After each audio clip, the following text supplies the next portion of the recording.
મારું નામ ડોક્ટર હાર્દિક Mehta, designated officer food વિભાગની અંદર જે છે વધારાનો ચાર્જ સંભાળી રહ્યો છું.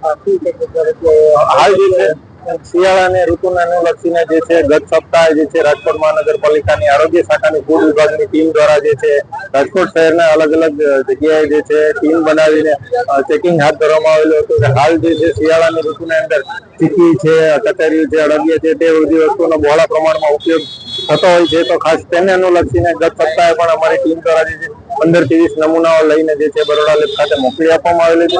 તે ડ્રાઈવ અંતર્ગત જે છે આ વીકની અંદર પણ કન્ટિન્યુ કરીને રાજકોટ શહેરના પારેવડી ચોક વિસ્તારની અંદર જ્યાં ચીકીના બહોળા પ્રમાણમાં ધંધાર્થી આવેલા છે ત્યાં ચેકિંગ હાથ ધરવામાં આવી છે અને નમૂનાઓ લેવાની કાર્યવાહી હાથ ધરવામાં આવી રહી છે. હાલ જે છે નમૂના લેવાની કાર્યવાહી હાથ ધરવામાં આવી છે. નમૂના જે છે બરોડા લેબ ખાતે મોકલી આપવામાં આવે છે. તેનું જે કઈ પણ રિઝલ્ટ આવે તેને અનુલક્ષીને આગળની કાર્યવાહી કરવામાં આવશે.